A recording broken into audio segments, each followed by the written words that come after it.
David O'Connor is a faculty member in both the departments of philosophy and the classics at the University of Notre Dame.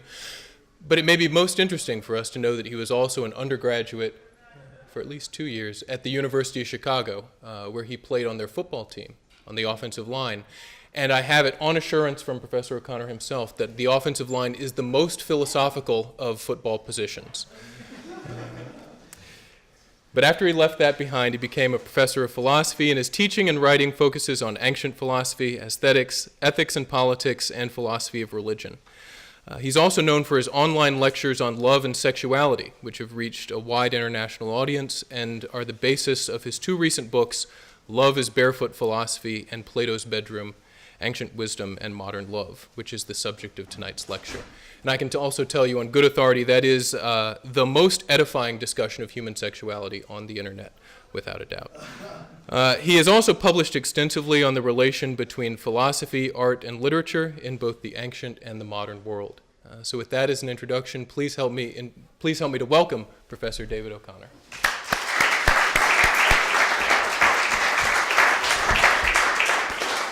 Thank you. It's always a pleasure to be back at the University of Chicago. I learned a lot here, and I feel like in lots of ways my intellectual trajectory was established here through the core curriculum. Ever since then, I've had a very great difficulty fitting into a merely disciplinary department. I feel like my intellectual life has been about as undisciplined as it could possibly be. I think zigzag is one of the essential principles of a truly intellectual life, so I recommend it to all of you. You never know what things you need to read at a particular time. You've got to make time to go read them. When Mark Twain said he didn't want to let school get in the way of his education, he knew something. And I feel like the University of Chicago, when it's at its best, knows that same thing. So I hope that those of you who are young use this opportunity while you're at Chicago to let your mind grow and become active so that it's not controlled by what somebody assigns to you, but rather it's controlled from the inside about what you find that you need. Those of you who are old, I hope you set a good example to those who are young. One of the things having children taught me was that living before witnesses made me a better man. I have 3 daughters, and I realized very early on that every time I said something to their mother, I was teaching them how they should have men talk to them. And that made me a better husband, too. So, some of what brings me to my topic comes from my experience at the University of Chicago. When I was a sophomore, and the 4 guys I was living with got tired of me always talking about Plato. So for my birthday in November, they got together and purchased the collected Platonic dialogues in the old Bolling and Princeton University Press series for me. And I didn't go to class for 3 weeks and just read them all. I recommend that zigzag to all of you at some point in your career. But Plato's always been the hub of the wheel for me. His is the mind I have found most productive to try to settle myself into. And so what I'm going to talk to you about tonight flows first and foremost really from my own attempt to get inside Plato's mind, particularly the way he shows us his mind in the famous dialogue, the Symposium, that is the drinking party. Probably the single most influential and important work written about erotic love in the entire Western tradition. But for me, reading Plato and thinking about Plato has always gone hand in hand with trying to grow up as a particular kind of Catholic intellectual, both as a teacher but also just as a thinker, just as an individual. So that I find myself, Plato is often the way to a deeper appreciation of something that my trying to live life as a Catholic also brings to me or demands of me.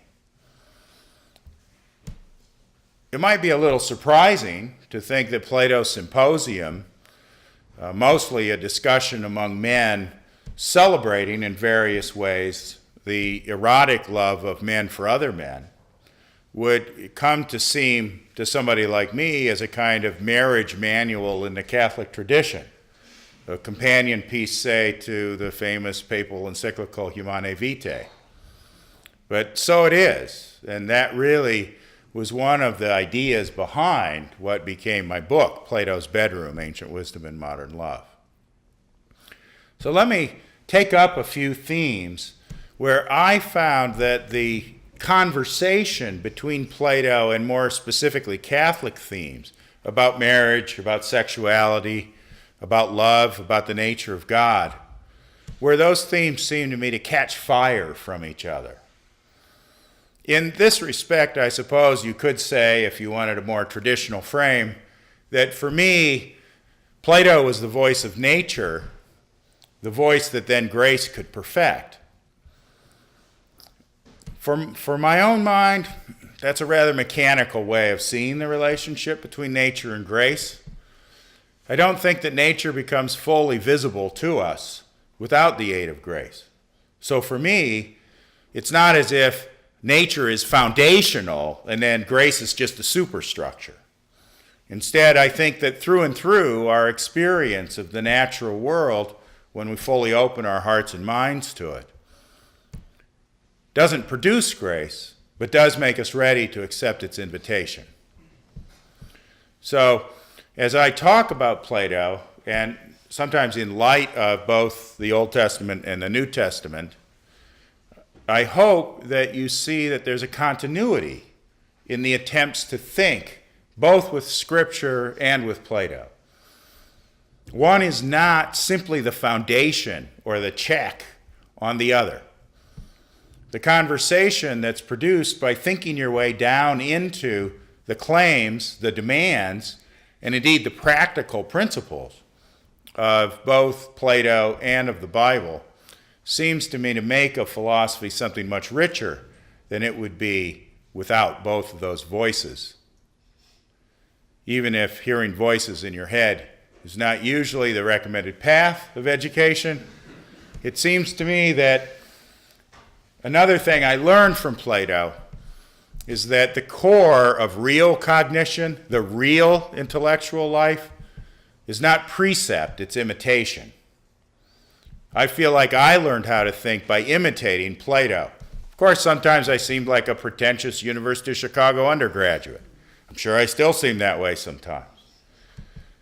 But to my mind, imitation is a central part of what cognition amounts to.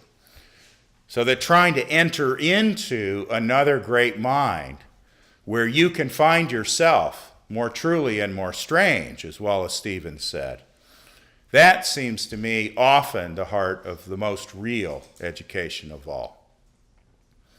So let me turn my attention to some of Plato's ideas about the nature of love.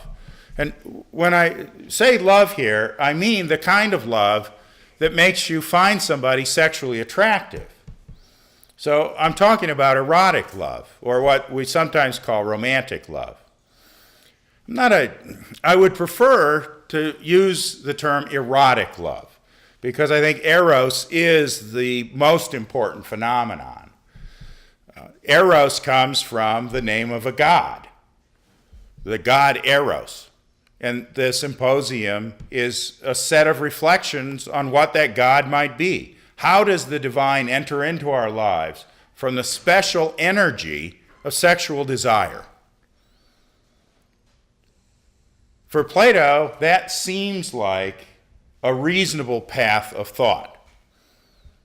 I think it should seem like a reasonable path of thought for us too. If there were no erotic desire, there'd be no marriage. I think that marriage for many, not for all, I think for many, I think marriage will be the place where their moral lives reach the highest pitch. And so to look at what Plato does through the eyes of what marriage can be is one way to feel the demand that the symposium can make upon us. The symposium begins, or almost begins, with a questioning a questioning of the example of Socrates. Because there's a rather irritating guy named Apollodorus who is asked to tell the story, apparently he knows it, about some famous banquet at the tragic poet Agathon's house that Socrates and the famously charismatic and dissolute Alcibiades were both attending. Apollodorus has been asked to tell this story a couple of times in 2 days, so something must be going on. But it turns out that the famous meeting between Socrates and Alcibiades at Agathon's actually happened about a decade and a half earlier. Why is everybody so interested in it now? Well, I think Plato has constructed the symposium very carefully, as he often does, to place a historical signature. The historical signature is everybody's interested in the story of Socrates and Alcibiades now, even though it happened a decade and a half earlier, because right now Socrates has just been arrested on a criminal charge. It turns out that Plato gives you all the necessary breadcrumbs to follow the trail back to when the meeting at Agathon's house was. It turns out the timing is such that it's now, when Apollodorus is being asked to retell this old story, it's now 399 BC, which is when Socrates is arrested and executed on the charge of bringing in novel gods and corrupting the youth. The most important youth of all that he corrupted was Alcibiades. So the entire dialogue takes place under the shadow of the question of whether Socrates' influence on a man like Alcibiades was a bad thing, whether he corrupted Alcibiades. In that respect, the symposium, like many of Plato's dialogues, is another apology for Socrates. It's an account of why Socrates, despite some appearances, actually was a good influence rather than a bad one. To read the symposium as a kind of defense of Socrates, then, is to take on the puzzling and uncanny character of Socrates, both as lover and as beloved. Throughout the dialogue, Socrates is presented to us as a virtually unique character, very difficult to compare to anybody else, including the great heroes of the past, and also very difficult to imitate. Apollodorus, the grouchy man at the beginning, tries to imitate Socrates by simply being harsh with everybody and dumping moral critiques on them, hectoring them. The companion who has asked Apollodorus, "What's the story about Socrates and Alcibiades at Agathon's?" responds to Apollodorus' harsh ways by saying, "Apollodorus, I don't know why everybody calls you softy, because you're always harsh with everybody except for Socrates." The first imitator of Socrates comes on the stage in the symposium as a man who thinks he's a real man, he's a tough guy, he's harsh. You come to him, you'll get the hard truth. But in fact, he's a softy. He's full of emotion and fretfulness. In Plato's Phaedo, the dialogue about the day Socrates dies, Apollodorus is beside himself, weeping and wailing the whole time. The other manly men who are Socrates on the day he dies, remember at the beginning of the Phaedo, Socrates sends his wife and children away. He turns to his old friend Crito. He says, "God, Crito, somebody take that woman home." The Phaedo enacts an expulsion of the feminine in favor of the masculine. Apollodorus is too effeminate. He's crying and weeping the whole time. Then at the end of the dialogue, Socrates drinks the poison, right? Socrates is cheerful. We're all like Socrates, right? We don't, when we die or when our friends die, we all feel cheerful, right? It feels fine. That's not a big deal to us. We take Socrates' side in the Phaedo, right? Not the weeping friends. Who the hell are they? A bunch of unmanly men. Apollodorus is the most unmanly of them all. In fact, he cries and weeps so much that all the other manly men break down and start to cry. That's the story of the day Socrates died. And Socrates turns to them and he says, "This is why I sent the women and children away." The Phaedo is a massive enactment of one way of founding philosophy. Founding philosophy is the hyper-masculine exclusion of the feminine. But of course it failed, because the friends still cried. When I read the Phaedo, I don't know about you, you might be more manly. When I read the Phaedo, I actually don't imitate the cheerful Socrates' death. I imitate the crying friends. I'm not sure. Maybe I didn't learn enough from the Phaedo. Maybe the way I found philosophy for me is quite different from the way the Phaedo is often inherited as founding philosophy in this hard kind of masculinity, the masculinity that rejects Apollodorus and the other weeping friends, the masculinity that is like Crito, who takes the woman out. But when Crito comes back, he cried too. The Phaedo does in a tragic mood what the Symposium does in a comic mood. Apollodorus tells the story, again, this guy who's pretending to be so tough, but is actually so soft, right? Some uncanny combination of the hard and the soft. Apollodorus tells the story about how when everybody finally gets to this drinking party, one of them raises his hand. He says, "Let's talk about how much we're going to drink tonight." This must have been a University of Chicago drinking party, right? Let's have a theory of our drinking here. What are we going to do? It turns out this is the night after the big victory party that Agathon had just had. He'd won in the tragic competitions. And that means just about everybody there has a terrible hangover. And so one of the guys says, how much we got to drink tonight? And they kind of take a poll. And the lightweight drinkers say, well, I don't want to have to drink a lot tonight. So who do they ask? Well, any of you ever been to a theater party? They ask the theater guys, right? So they ask Aristophanes, the great comic poet, and they ask Agathon, the great tragic poet. They say, well, before we decide how much to drink, how are you guys going to do? Because you're the big drinkers in this bunch, right? You're the strong guys. Notice that also is an emblem of manliness, of toughness, of how strong they are. And Aristophanes says, oh, I can't drink tonight. I was really baptized in it last night. And Agathon says, yeah, no, I'm too weak. I can't drink tonight.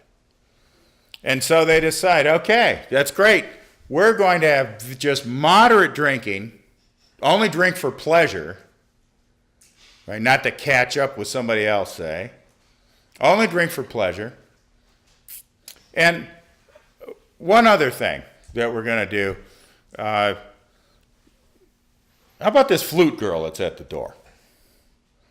I mean, at a symposium, kind of it's elite culture, going to have some musical entertainment. So you hire a flute girl. She comes in and plays the flute. It actually sounded more like a woodwind instrument, but so you have a flute player come in. Now, it turns out at a Greek symposium, you got two men lying on couches. That's the way that they organized it. And often there was some sexual activity involved with the flute player a little after hours. So when one of the participants says, well, how about this flute player? Do we want her in here? And they all decide, no, we don't want music. What we want are arguments. So first, they exclude the god Dionysus, the god of wine. They say it's because they want to focus on rationality. But in fact, it's because they're too weak. They're too weak to give themselves over to Dionysus. Philosophy that presents itself as strength actually is enacted to us as weakness. And then why don't they have the flute girl? Is it really because they're so committed to the life of reason that they don't want to have any music? Or is this another symptom of a weakness masquerading as a strength? They exclude the feminine. She comes back, when the drunken Alcibiades comes back wearing the emblems of Dionysus, at the end of the dialogue, he brings his own flute girl. It all comes back. So Plato has constructed the symposium in the same large-scale way he constructed the Phaedo. In the Phaedo, in a tragic mode, we see at the beginning of the dialogue the ejection of the feminine. But we see it return with redoubled force at the moment when they know Socrates is going to die. And even Socrates' direct command to exclude the feminine. I sent the women and children away so I didn't have to put up with the fretfulness and fuss of this crying. Even Socrates' direct command is not enough to exclude it. Philosophy has to found itself in that tragic mode within something that culture codes as feminine and that can't be gotten rid of. In the Symposium, in a more comic mode, you see this hyper-masculine ideology trying to found itself as the true site of philosophy. The true site of philosophy will be a masculine site. But they're wrong, because it's an ideology. It's based on a weakness, not on a strength. But then what would the strength really be? Well, you might think the strength would be some sort of androgyny, to use a word that comes up centrally in the dialogue. That is, it would be some way of founding philosophy that involved an integration of what this culture codes as masculine and feminine, rather than of simply privileging the one over the other. That, I think, is the project of Plato's Symposium. If somebody asks, tell me in one word what the theme of Plato's Symposium is, I would not say love. I would say androgyny. The question is whether philosophy can found itself with enough complexity to include things that this culture has regimented as separate and has privileged one set over the other. Now, where is this going to go? How would that project of integration work? Well, it's a long dialogue and it's a short night, so I won't go into everything here. But probably the most famous part of Plato's Symposium, certainly competing with Socrates' famous Ladder of Love speech, is the speech of Aristophanes, where he gives this wonderful myth about how the original nature of human beings is as big spheres, big globes. And in our original form, we are each self-sufficient. And we come in three flavors. They're not actually sexes. In one kind of globular, self-sufficient being, it's all male. In another kind, it's all female. And in the other, it's half male and half female. The spherical nature of the original human beings, it turns out, is an imitation of the celestial gods. That is to say, Aristophanes says, to really understand human nature, you have to see us in our perfect form as made in the image and likeness of gods.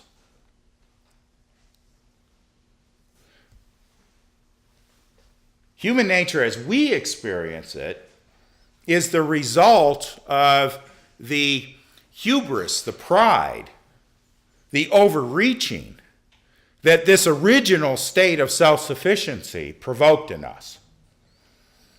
Because we were powerful and self-sufficient, we wanted to displace the gods. It wasn't enough to be an image of the gods. We had to be the gods.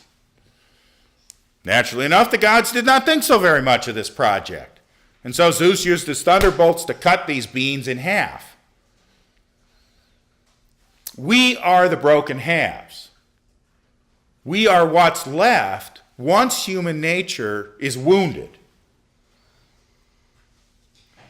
So, Aristophanes looks at this claim to strength and manliness that tries to protect itself by claiming it's philosophy. He looks at that and he says there's something false in that. What's false is you're not noticing your own woundedness. You're refusing to look at it. And so what Aristophanes does is to tell a story that helps us to see it. Now, when Aristophanes tells this story, it creates a very interesting account of the nature of erotic love. Erotic love is the drive to reunion. Our original perfect state of spherical self-sufficiency can never be fully re-achieved in this, our human life. It's possible only in the mythic world. But we are driven to unite or reunite with someone who can complete us. Someone who, insofar as it's possible now, will overcome that wound and bring us back to a state of completeness. Now, Aristophanes gives a lot of interesting detail to this account of completion. The detail I want to focus on here is what he says about the nature of these unions with regard to procreation.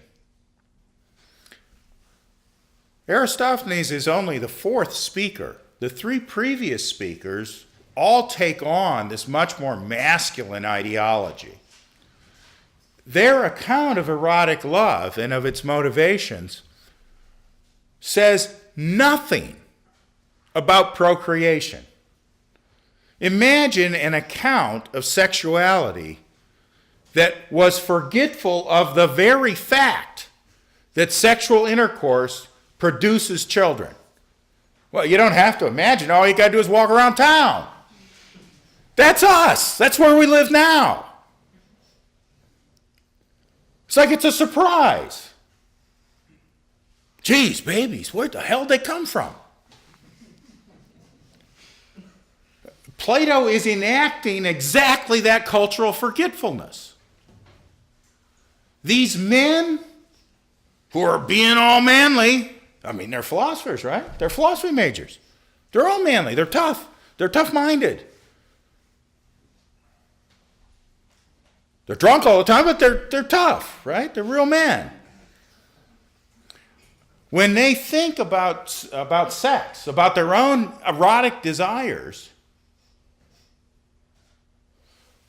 it's not exactly that women disappear.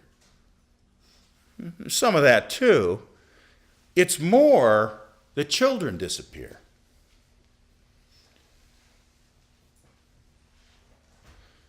Because when they think of themselves as coupling, they don't think of themselves as creators. It's Aristophanes who challenges that. Aristophanes suggests that the gods have given human beings sexual coupling in order for us to overcome our loneliness and woundedness. And insofar as we can, we return toward that original state of union. But that state of union would perish. There'd be no new generation unless the gods also provided for that pursuit of union in sexuality to be procreative. It's only Aristophanes who introduces that notion into the Symposium. But from the time he introduces it, it runs through all the other speeches. So I think that Plato's mind saw a certain masculine ideology about the foundation of philosophy. He wanted to overcome it. He wanted to overcome it in a way that gave a truer, in one's tempted to say, rounder picture of human nature. And in his time and place, that meant seeking for an androgynous ideal that integrated things that could only happen with both male and female characteristics.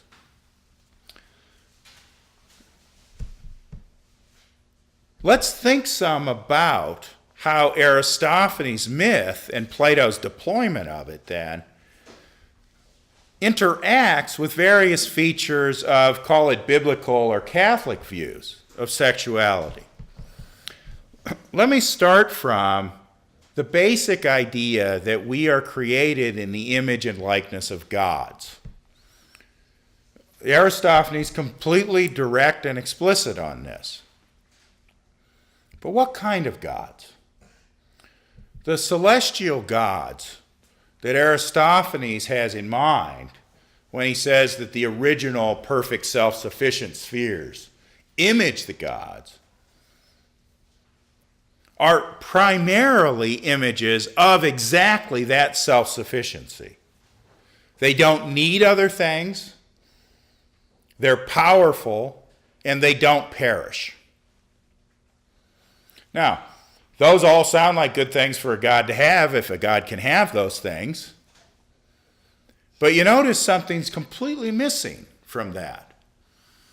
The image and likeness of gods should be put into conversation with human beings being made in the image and likeness of the one God. Male and female, he created them. Why is it in the hymn to creation at the beginning of the book of Genesis that it first says that humans are created in the image of God without sexual differentiation, but then immediately interprets the imaging of God in light of sexual differentiation into male and female?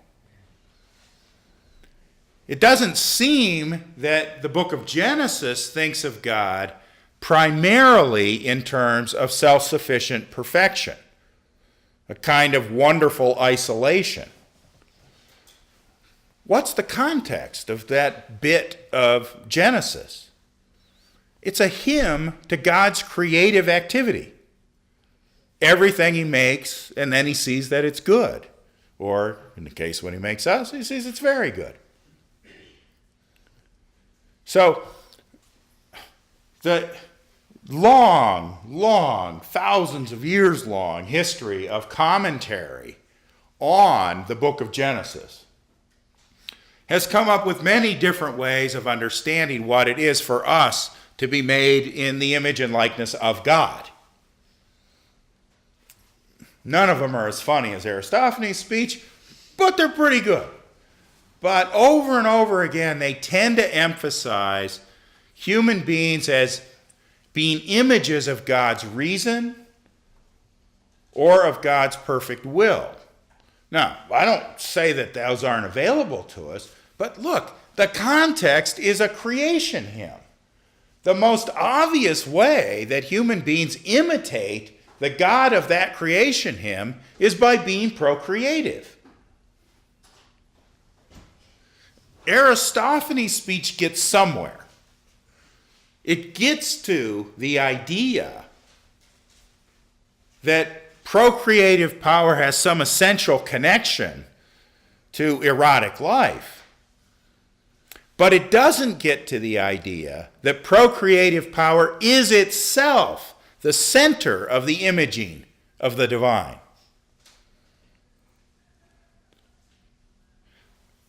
But I think sometimes we should give Plato credit for things he almost thought. I think he moves in that direction because his mind sees, his imagination captures in the story he writes for Aristophanes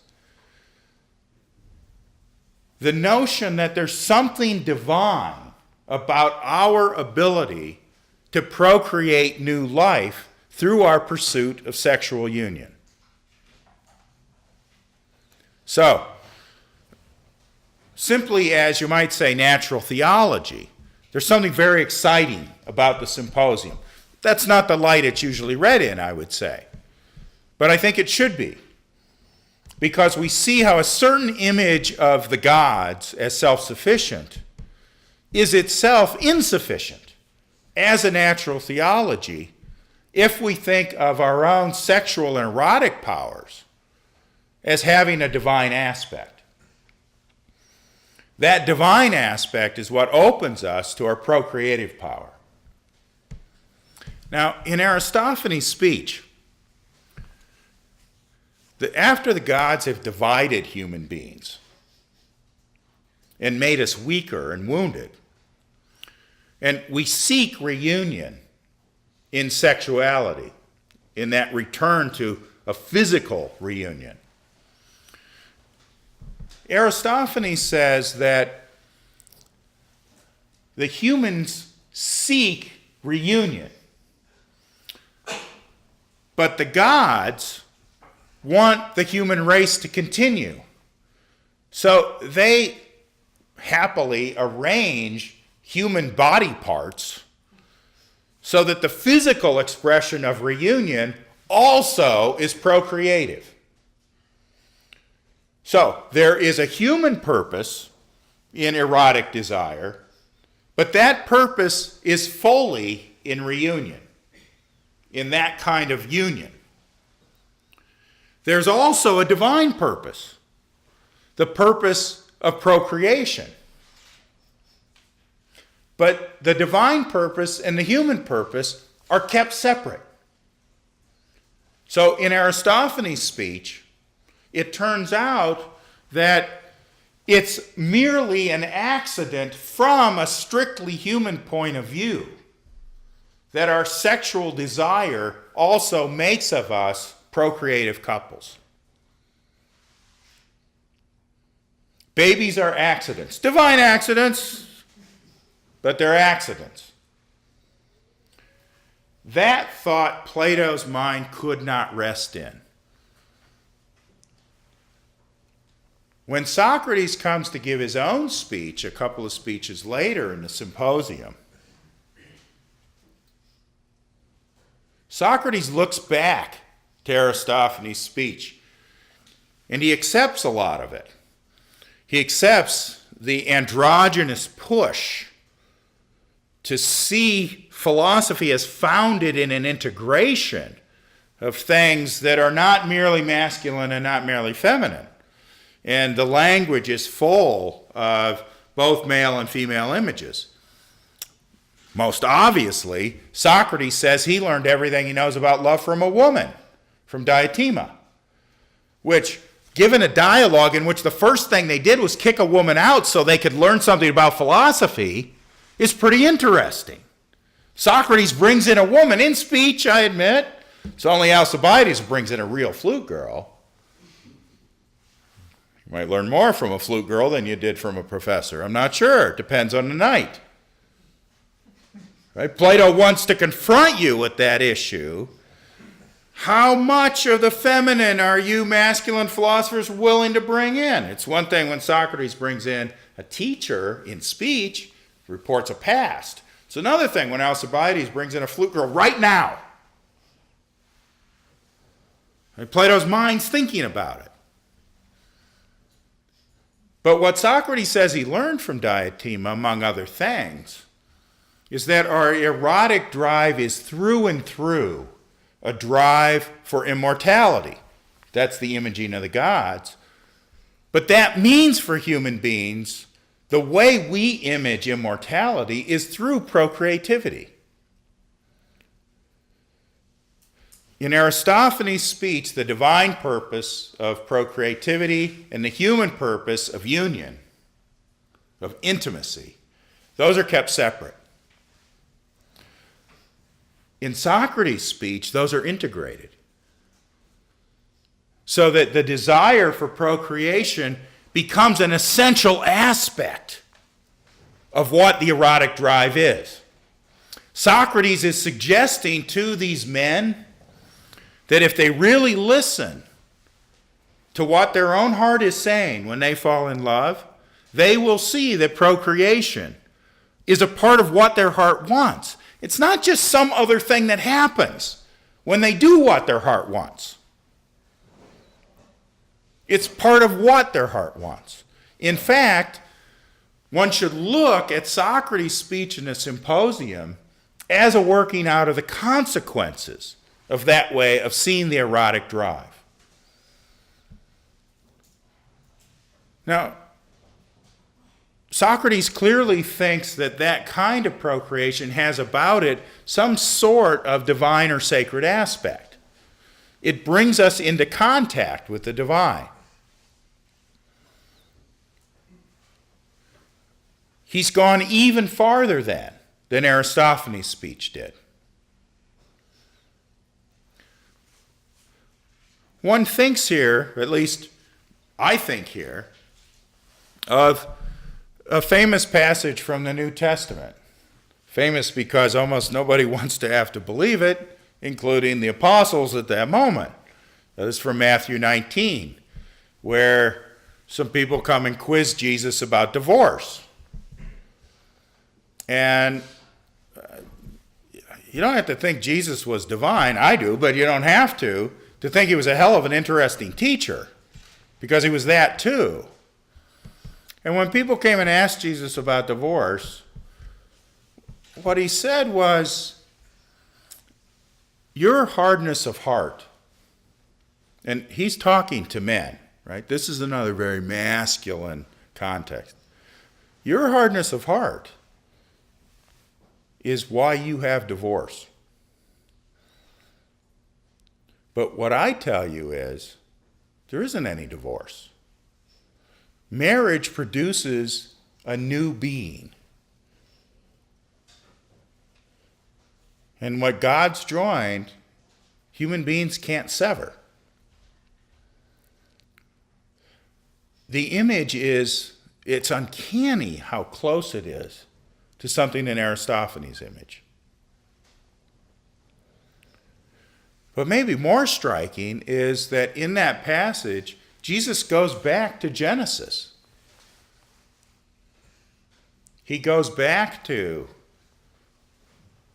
the very passage that that male and female, we are created.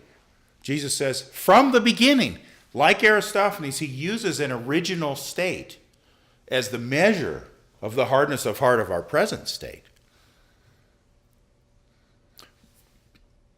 That's the procreative aspect of marriage.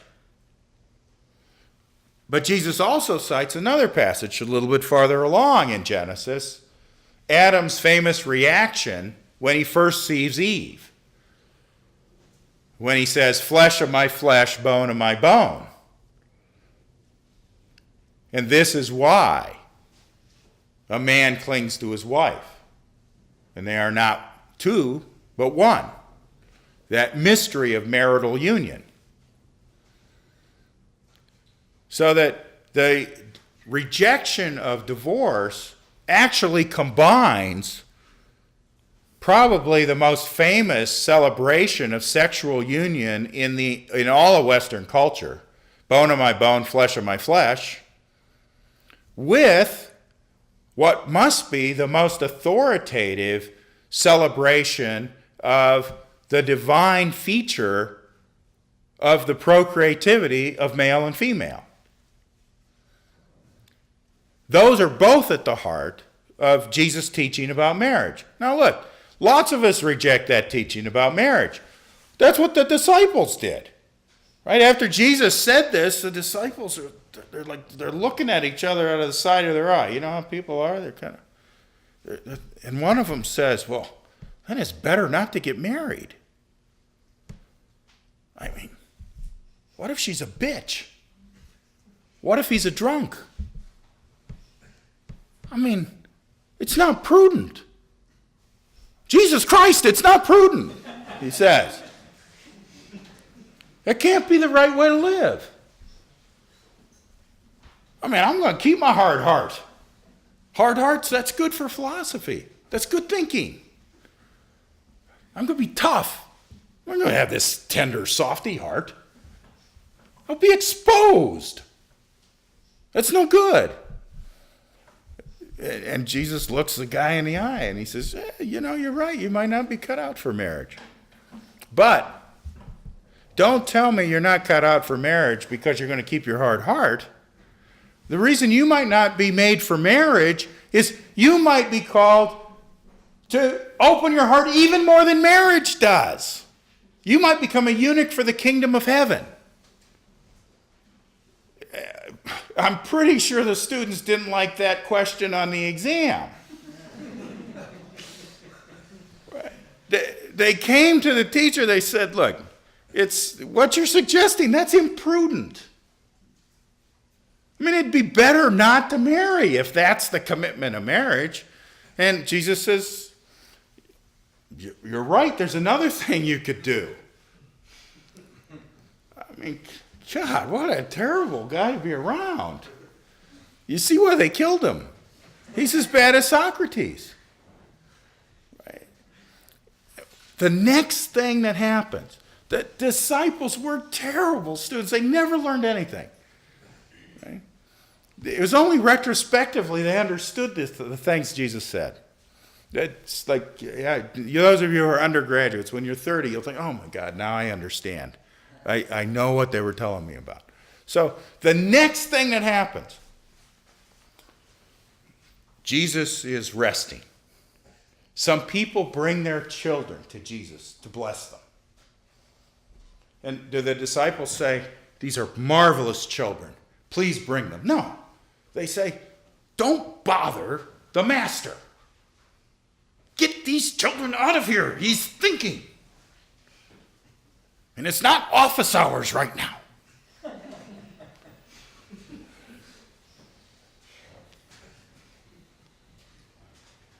And Jesus says, bring the kids over here. If you don't get more like these children, you'll never get to the kingdom of heaven. So right after Jesus has given them the doctrine about divorce that these men tried to escape from by keeping their hard hearts and not opening them. And Jesus said, well, you could open your hearts even more if that's what you mean by saying you don't want to get married. You want to open your hearts even more, that's fine. You can do that. The next thing they do is send away the children. They haven't learned anything about marriage. They will, but they didn't then.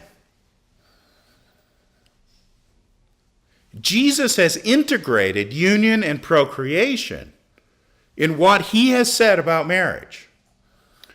But his very disciples had a hard time letting their hearts open to that. Socrates' disciples, and they were disciples, they had a hard time opening their heart to what he was saying about the erotic drive as well. They felt the comfort of intimacy, but weren't always willing to take on the demand of procreation. But what Socrates suggested is what Jesus suggested. That when you fully interpret, when you let speak, when you let your heart hear what your desire for intimacy is really saying, you will find within its message the desire for procreation as well. Indeed, they're mutually interpreting. The particular type of complete union, the mutual self-giving that you want your sexuality to express, will find its completion only in an openness to the new life that can come from that physical expression. I think that Plato means to push some of the same buttons that Jesus meant to push. When Jesus said, you guys are suffering from hardness of heart, he didn't mean primarily that you weren't generous enough. In the context of the Bible, the heart is an organ also of perception. To have a hard heart is to be hard of hearing, to refuse to listen to something. I think for lots of people in contemporary American culture, they actually find it harder to listen to Jesus than they might find it to listen to Socrates. I think one way I can help my students become better Catholics is first by helping them become better pagans. I think that Plato opens the organ of perception in your heart in a way where sometimes you'll let down your defenses. You'll stop embracing a certain ideology that we're all steeped in. Because Plato doesn't look as immediately threatening as Jesus does. It turns out they're both pretty threatening. We live in a place and time where the couple is not the most real thing in most people's lives. For better, for worse, till death. Those vows only make sense if when you take those vows, a new thing enters the world. When you marry, this is no longer two people. It's one. Two become one. That is not a symbol. That is not a metaphor. That is a real thing. Accepting the procreativity of sexual union is a part of becoming that real thing. So it seems to me. Plato helped me to acknowledge that. I didn't want to acknowledge that when I was a younger man. Maybe I didn't even know what it was to acknowledge that until I had a child. But I am glad that as my life opened up to my wife, to my children, I am glad that I let that experience open up these texts too. Reading goes both ways. The text enters you as much as you enter it. Most of us are surely no better students than Jesus' own disciples or Socrates' own disciples were. All I can say about that is, if you let your sexual powers create a new thing in the world, in your love for that person to whom you have a spousal relation, you will also want those powers to open up to the new lives of children. Our world fears children and sees them more as a threat to intimacy than as a completion or an expression of it. Children enter into romantic movies mostly as comic impediments. It's very hard to find a contemporary movie, a contemporary story, in which an intrinsic part of a couple's erotic desire is to see each as making the other apparent. This is a very common human experience. That part of what you appreciate about your spouse is exactly that with your spouse, you, as a couple, parent children. It's not that your wife makes it possible for you to be a father. That's not the way that it works. It's instead that you and your wife become a father and a mother. And it's that couple that's the most real thing. And your children are a constant reminder of the marriage vows and a constant reminder of what it would mean that the two become one flesh. Does Plato help us to cross the wasteland of the corrupted nature that our contemporary culture gives to us and find the more verdant pastures of a more pagan nature that then can hear what the call of grace might be? I would say I've predicated my career as a teacher, particularly as a Catholic teacher, on a particular answer to that question. I hope I've helped you all become a little bit more pagan this very evening. Thank you.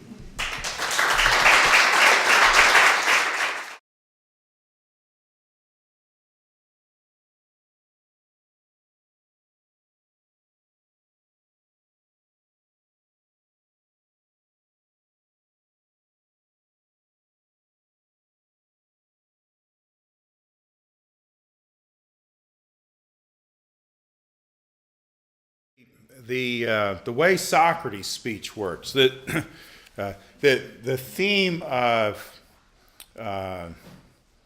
poetry as procreation really is already introduced in Agathon's speech, and so Socrates is picking up some of those themes from the earlier speech, and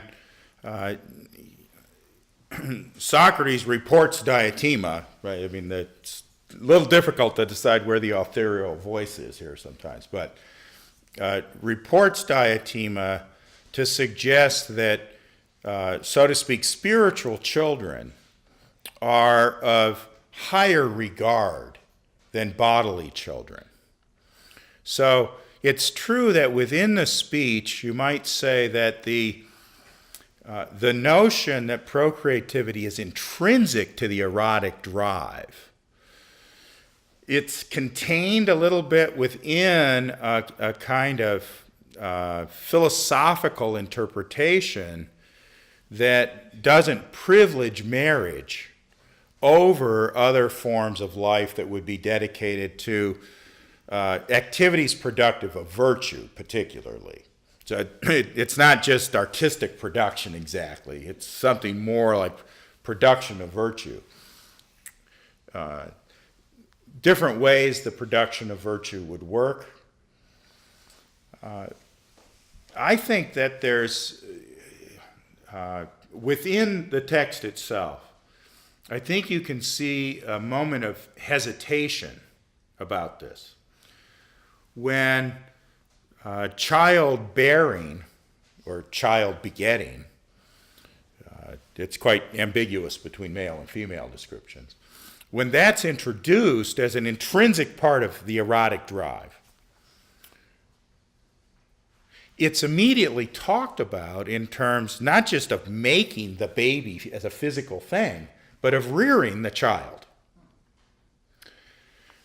But then, in the little bit later passage, and it's not much later, when you get the privileging of the spiritual offspring, now you get a very reductive account of making the baby as a bodily thing. I think that probably represents what Plato himself would have said.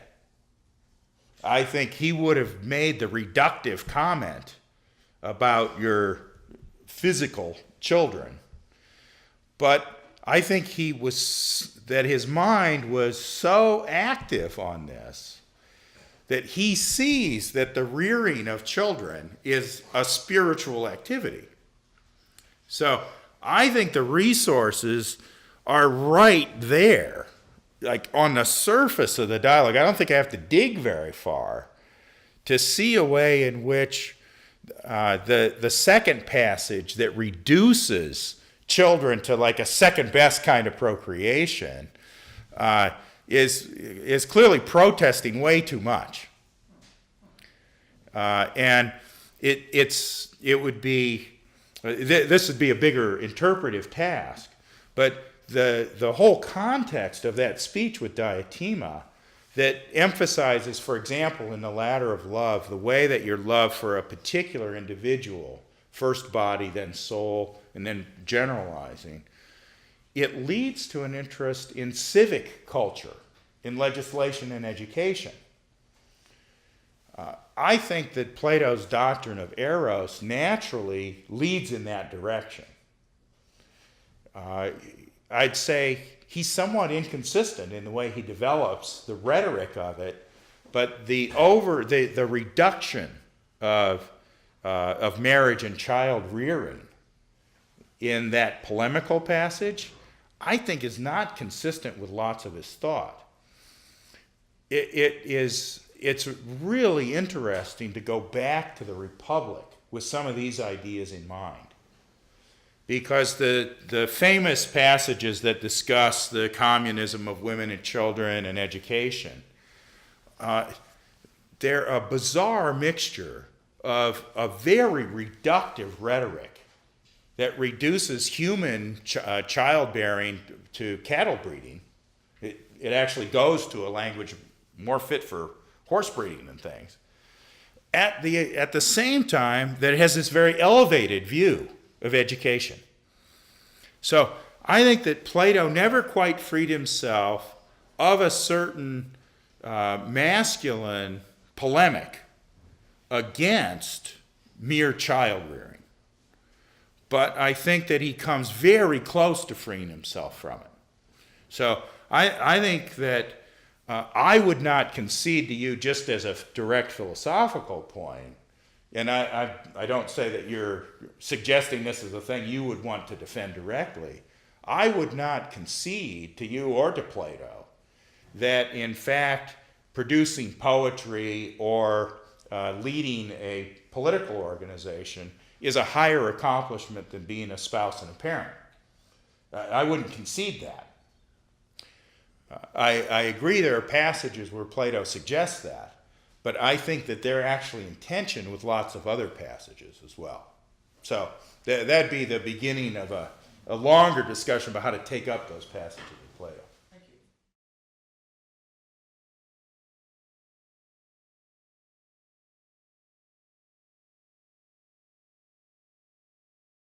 you. Here would be where I would start in my own path of thinking about this.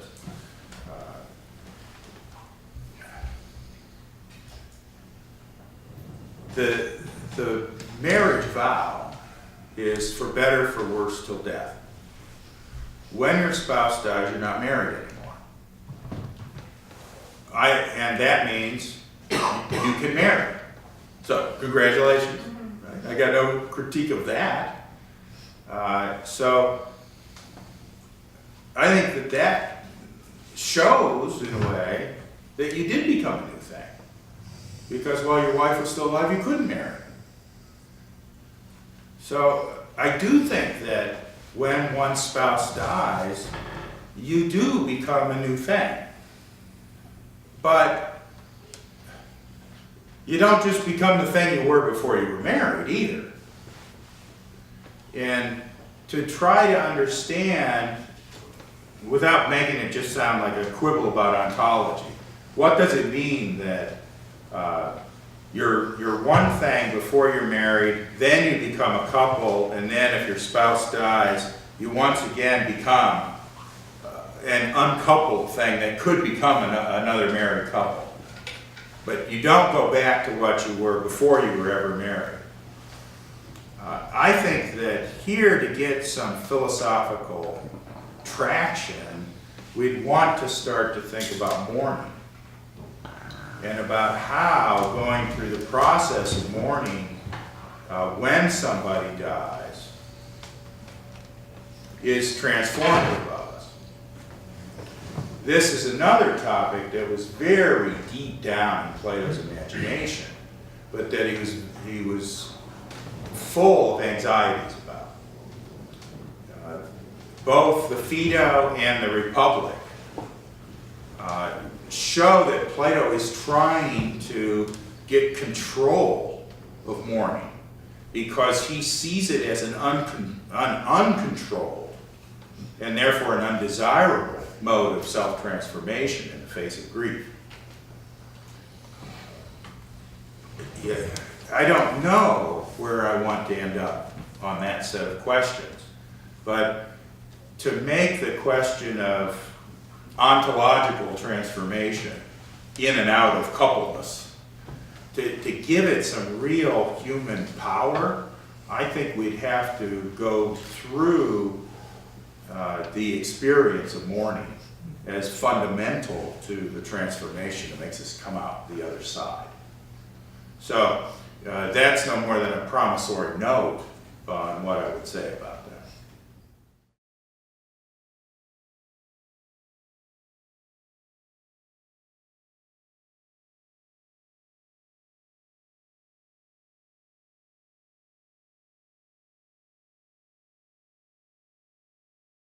The So the question of Alcibiades' erotic ambition,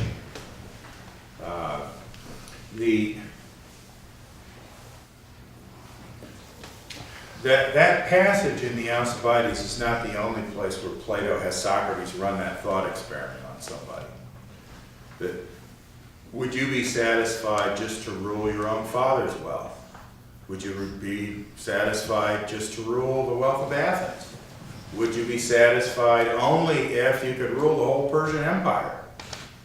Right? Both Greeks and barbarians, right? That inflation of tyrannical desire is a very dangerous game that Socrates plays in more than one place in Plato's dialogues. Now, I take it that your question, tell me if this is right, your question is whether the account of the procreative impulse of erotic desire, so that the unitive and the procreative are mutually informing, does that put some limit on this erotic tyrannical ambition?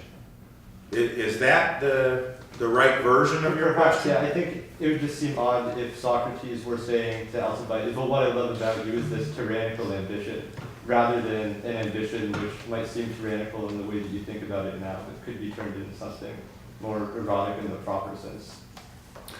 Yeah, I think that is what Socrates has on offer. Okay. Because you'll see this, another dialogue where this is really wonderfully done is in the Lysis.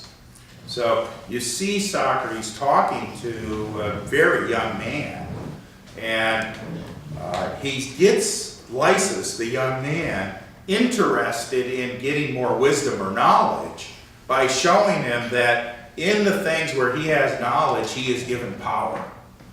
So that the knowledge is purely instrumental for him. Socrates doesn't get him to be intrinsically interested in wisdom and knowledge. He gets him to think, man, if I want to be as powerful as possible, I need more knowledge. That's kind of what happens in the first Alcibiades, too. That Socrates is using this unlimited ambition for power as a way in to get somebody interested in wisdom. Now, what's going to happen, though, at some point, Socrates has to have a way to remove the merely instrumental interest in knowledge so that you start to be interested in knowledge for its own sake.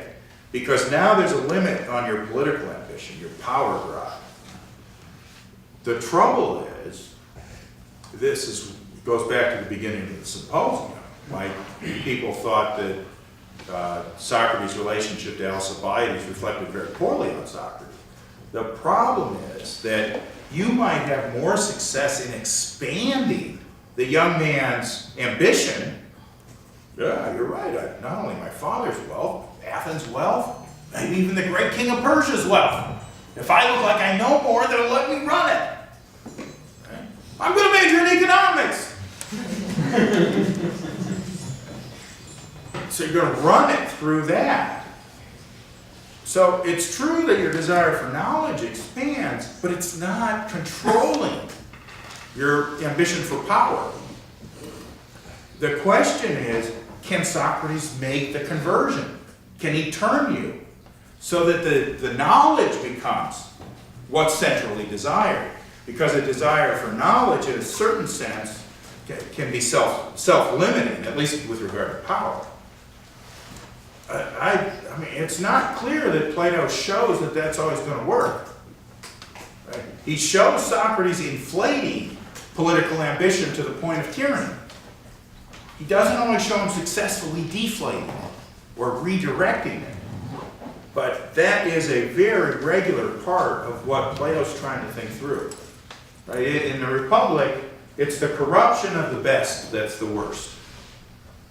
The same natural endowments that would make somebody a philosopher can also make somebody a tyrant. And so managing that erotic energy of ambition becomes a central problem for a Socratic philosophy that depends on making your ambition greater, but also orienting it. Right? Ambition, it's like a vector. I mean, it's got both magnitude and direction. And you can't always be sure that the thing you did that gave it more magnitude also got it pointed in the right way. So I think that that's one of the problems about Socratic philosophizing. It can free people from constraints, makes their vector a lot bigger, but not succeed in pointing all that power in the right place. In philosophy, it's like a power tool, you know. It's like a chainsaw. Chainsaws are great if you know how to use them. They make you more powerful, but you could also hack off a limb or two, right? It's a dangerous thing, that inflation of power.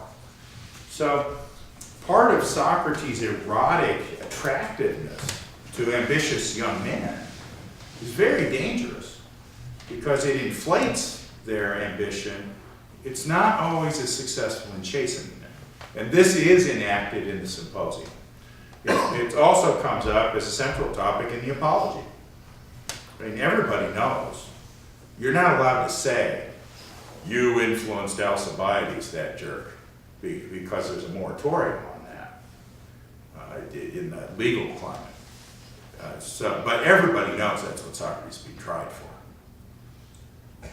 Alcibiades, like Socrates, had contempt for democracy. And that's what he's being tried for. So at the trial, he points to some decent guys he influenced too. That didn't cut it with the jury. They remembered the indecent guy he had an influence on as well. I would say the issue there about procreation, just to focus on that, the issue about procreation is that too is a power thing. I mean, you want to be the person who makes your city. You want to be the person who makes an empire. Alcibiades wanted to run the Sicilian expedition and expand Athens into a huge Western Empire. That is a part of an erotic drive. But it's not clear how Socrates was going to redirect that.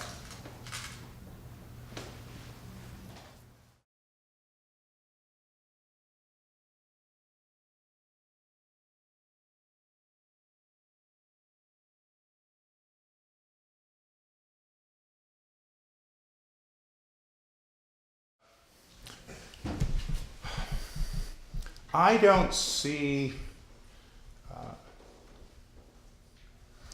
the way that Eros is described in Socrates' speech, in Diotimus' speech in the Symposium, as the intermediary between the human and the divine.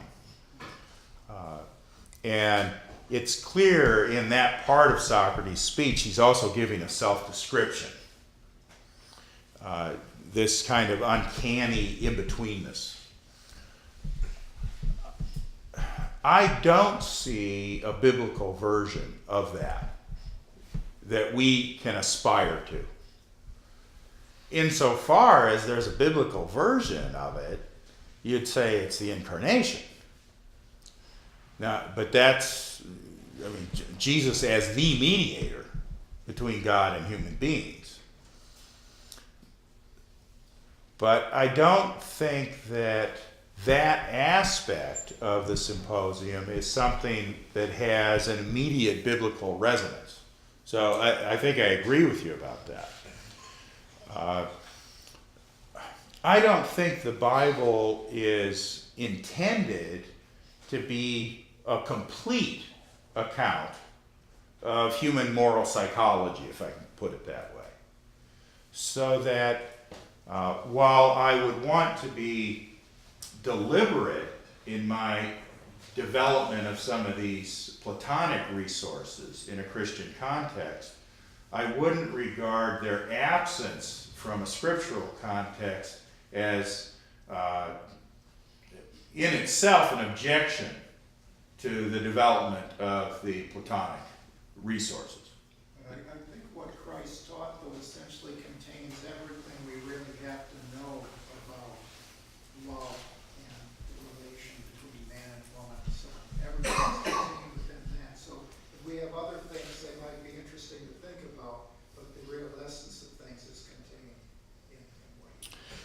If I thought that to draw on the Platonic resources, I had, for example, to contradict Matthew 19 on the nature of divorce, I'd choose Matthew 19. Right? I'd be disciplined by the greater teacher here. I don't feel like I've had to confront a contradiction in developing there. So that the wholeness of truth is contained in Scripture, that's a slogan I would embrace, but it doesn't lessen the hermeneutical task to open those things up. This would be a very worthwhile conversation to try to develop. I use the word develop because my own thinking on this has been influenced by John Henry Newman and his notions of the development of doctrine. So, but that's obviously a longer kind of conversation.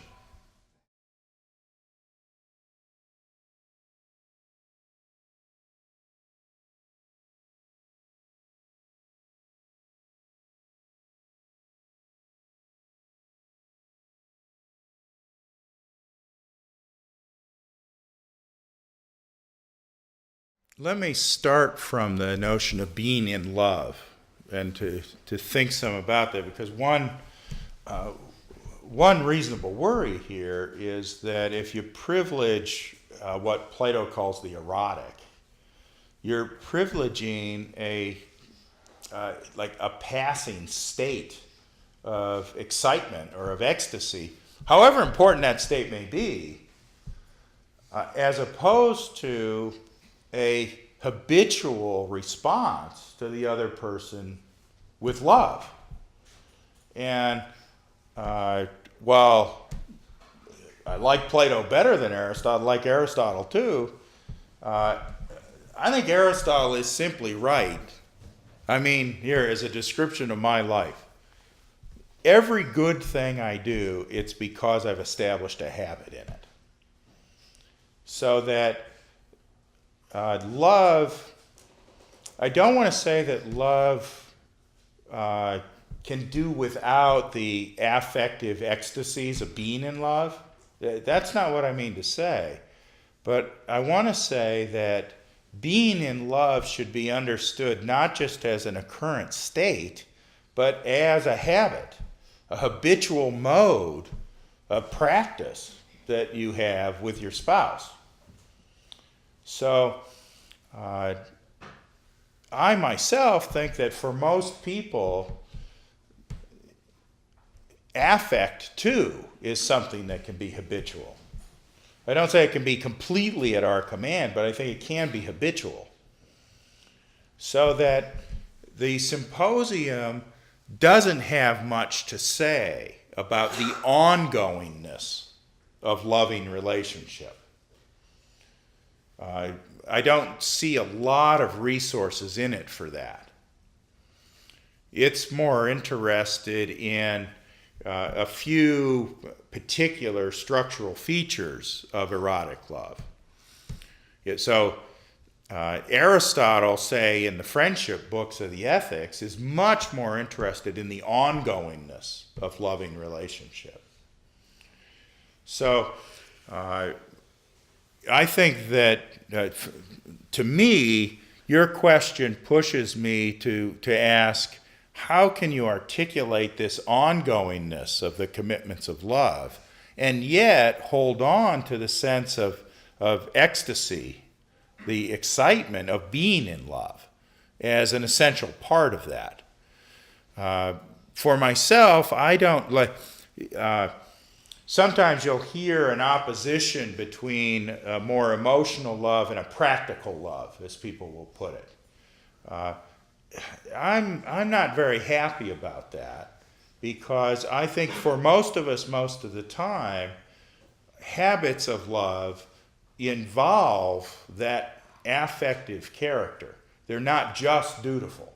I don't want to say they can't be dutiful, but I don't think that's I wouldn't recommend that as the path of moral formation. I agree, and really short, that was the other question. At what point does marriage and its obligations devolve into something just legalistic? And is that enough to hold on to? Is that enough of a reason to continue to seek love in that relationship, maybe to be redeemed or resurrected somehow, to borrow some terminology, or do we just accept the limitation of that relationship, do what we can, and then find friendship or love in studies or some other pursuit? Yeah, Jesus' words are very hard words and very explicit words on divorce. And I'm like the disciples in many ways, except I decided to take the chance. And I don't see, this is a very particular matter of how to read that passage. Obviously, within the 2,000 years of Christian interpretation, people have done a lot of things with the divorce passages. I think they're just inescapable. There are very few passages where Jesus lays down a very particular law like that one. So if you push on me the question, if your relationship to your spouse has become evacuated of the affective resources that sustain us in being in love and in marriage, what do we do? All I have left to tell you is that's the cross I would have to bear. And I wouldn't be willing to tell another person to bear that cross unless I would acknowledge that I would have to bear that cross. I'm lucky. I haven't had to bear that cross. But if my best friend in the world came to me and said, I don't feel in love with my wife anymore, I would tell him that she's still your wife. I wish I had something that wasn't so damn hard to say, but I can't find my way to saying anything else.